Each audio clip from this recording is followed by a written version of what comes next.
Assalamualaikum warahmatullahi wabarakatuh. Perkenalkan, nama saya Mel Ayu Rosalia Suwandi. Saya dari Prodi Agribisnis. NIM 0510645557. Di sini saya akan menjawab pertanyaan dari tugas 1 dari mata kuliah Dasar-dasar Penyuluhan Pertanian. Baik, di sini saya akan menjawab pertanyaan dari tugas 1. Yang pertama adalah mengapa kita perlu mempelajari sejarah penyuluhan.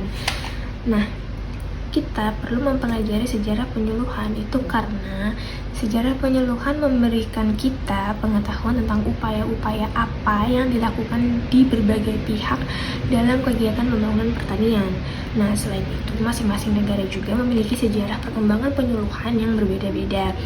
Nah, sejarah penyuluhan yang pertanian di suatu negara itu dengan keberhasilan dan kegagalannya dapat dijadikan sebagai inspirasi bagi negara lain dalam mengembangkan suatu sektor pertanian, khususnya dalam kegiatan penyuluhan pertanian. Dan dari pengetahuan sejarah tersebut, penyuluhan di beberapa negara lain kita dapat mengambil informasi yang lebih relevan bagi pengembangan kegiatan penyuluhan pertanian di wilayah kita. Nah, karena di setiap negara memiliki sejarah atau sejarah perkembangan penyuluhan pertanian yang berbeda-beda, kita dapat mempelajari dari setiap masing-masing perbedaan tersebut. Nah, kita dapat menyesuaikan mana yang dapat kita gunakan di wilayah kita dan mana yang tidak dapat kita gunakan di wilayah kita untuk sejarah penyuluhan pertanian tersebut. Nah, kemudian selain itu, dengan mempelajari sejarah, kita juga dapat mengetahui negara mana saja yang telah menerapkan penyuluhan pertanian tersebut.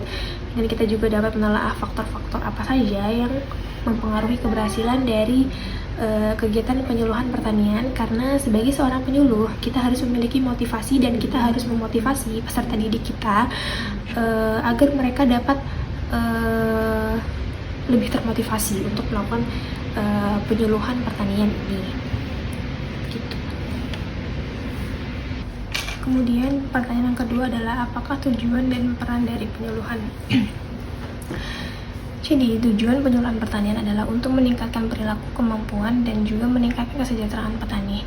Nah, tujuan itu terdiri dari beberapa jenis. Yang pertama adalah tujuan penyuluhan pertanian berdasarkan dampak yang dihasilkan. Menurut Wiraatmaja tahun 1973, penyuluhan pertanian adalah dilaksanakan untuk menambah kesanggupan para petani dalam usahanya untuk memperoleh hasil yang dapat memenuhi keinginan petani dan juga keluarganya. Oleh sebab itu, penyuluhan pertanian adalah sebuah perubahan perilaku, yaitu pengetahuan, kemampuan, dan juga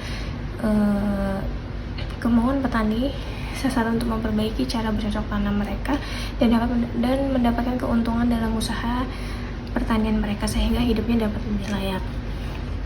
Kemudian yang kedua adalah tujuan penyuluhan pertanian berdasarkan tingkat dan tujuan.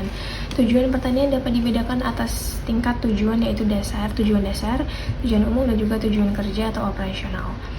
Tujuan dasar adalah tujuan akhir yang seharusnya ada dalam masyarakat seperti peraturan, anggaran dasar, atau undang-undang suatu organisasi. Sedangkan tujuan dasar umumnya bersifat yang tidak jelas, kurang terukur, dan lebih seperti keadilan dan kemakmuran dan juga warga negara yang baik, demokrasi, dan pengembangan pribadi. Sedangkan tujuan umum adalah tujuan yang bersifat lebih jelas dibandingkan tujuan dasar, seperti misalnya memperbaiki taraf hidup petani dan juga meningkatkan penghasilan dan menambah keahlian sasaran. Yang ketiga adalah tujuan penyuluhan pertanian berdasarkan waktu pencapaian. Berdasarkan waktu pencapaiannya, tujuan petani dibedakan atas tujuan jangka panjang dan tujuan jangka pendek. Tujuan jangka panjang adalah tujuan yang sifatnya hanya tercapai dalam kurun waktu yang lama, umumnya 25-30 tahun. Sedangkan tujuan jangka pendek adalah peningkatan produksi padi dalam waktu 5 tahun karena melakukan panca usaha tani. Kemudian tujuan penyuluhan pertanian berdasarkan komponen perilaku sasaran yang akan diubah. Tujuan penyuluhan pertanian berdasarkan komponen terbagi menjadi 3, yaitu tujuan perubahan tingkat pengetahuan, keterampilan, dan sikap. Perubahan kawasan pengetahuan berkaitan dengan perubahan kemampuan mengingat atau mengenal terhadap sesuatu, pengetahuan, kemampuan intelektual, serta keterampilan berpikir atau memberi komentar alasan terhadap suatu objek, sedangkan perubahan kawasan keterampilan berkaitan dengan perubahan kemampuan motorik atau menggerakkan anggota tubuh yang membutuhkan koordinasi seperti keahlian tertentu. Kemudian perubahan kawasan sikap berkaitan dengan perubahan emosional dan subjektif, minat, nilai, serta pengembangan penghargaan dan penyesuaian diri atau perasaan yang dimiliki oleh seseorang terhadap sesuatu sehingga dapat mempengaruhi responnya terhadap suatu objek atau situasi tertentu.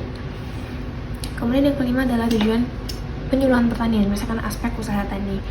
Berdasarkan aspek usaha taninya, penyuluhan pertanian memiliki 5 tujuan, yaitu berusaha tani lebih baik, berusaha tani lebih menguntungkan, hidup lebih sejahtera, dan bermasyarakat lebih baik. Kemudian, pertanyaan ketiga adalah apa perbedaan antara prinsip dan falsafah penyuluhan? Prinsip adalah pedoman untuk atau pegangan kerja yang berupa konsep yang lebih bersifat konkret dan operasional untuk melakukan suatu kegiatan. Sedangkan falsafah adalah kelandasan atau dasar pemikiran dalam penyuluhan sebagai pengarah dan pedoman dalam memberikan kegiatan penyuluhan dengan benar.